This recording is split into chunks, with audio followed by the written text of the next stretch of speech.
students.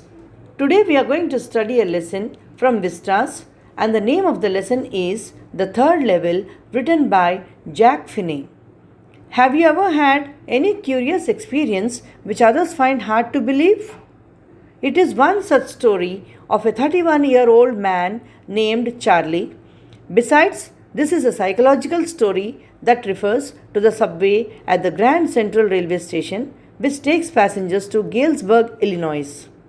In addition, this subway becomes the interconnection between the narrator's harsh reality and fantasy. Moreover, the third level was a way of escape for Charlie. As life in the modern world is full of uncertainties, worries, and stress, it takes Charlie to a different world that his friend also calls a walking dream wish fulfillment. Further, the story is about Charlie's tendency to escape from the world. Most importantly, the third level starts because of the Sam's letter written on 18th July 1984. This story shows the connection between time and space.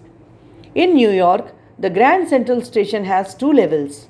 Charlie, a 31-year-old city resident, talks that there exists a third level. Also, he claims that he has been there. To talk about this problem, he visits a psychiatrist friend. He calls it a walking dream wish fulfillment and explains Charlie's psychology by saying that the modern world is full of fear, insecurity, war and worry, and everybody wants to escape to some temporary refuge from reality. As for him, hobbies like stamp collection is an indicator of this escape. At times, the Grand Central Station seems like a maze to Charlie. While taking the subway earlier, he had lost his way a couple of times. One time, he entered the lobby of the Roosevelt Hotel, while the other time he appeared at an office building that was 3 blocks away. However, this time he loses his way and something unique occurs. Charlie visits the third level. In the silent hallway, Charlie keeps walking, turning left and sloping downward until he touches an architecturally old station, which is totally different from the two familiar levels. Moreover, this old small room with fewer ticket counters and train gates, a wooden information booth, wavering open flame gas lights and brass spittoons. All this remind him of the architecture of the 1800s. Further, he sees people in outdated outfits. When he noticed the date in the newspaper, the world he sees 11th June 1894. When he tries to buy 2 tickets, he realizes that he needs old currency. He always wanted to travel to Galesburg, Illinois with his wife Louisa.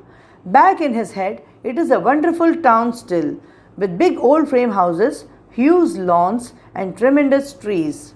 The place has pleasant and long summer dusks, and where people have ample of time.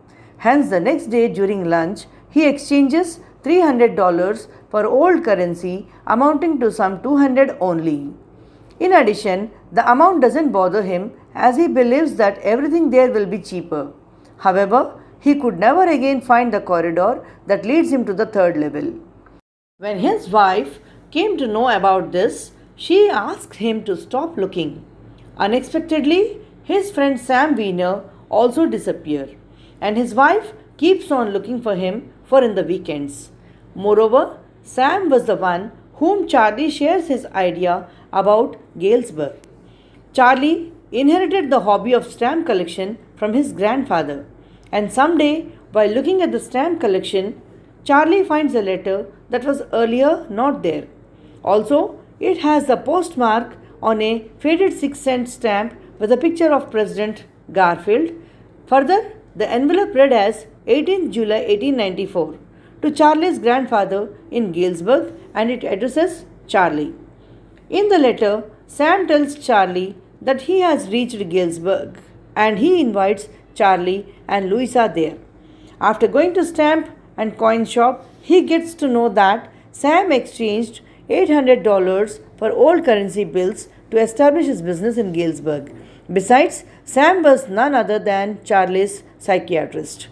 So through the third level, the writer wants to escape from the modern world to peaceful and quiet old times.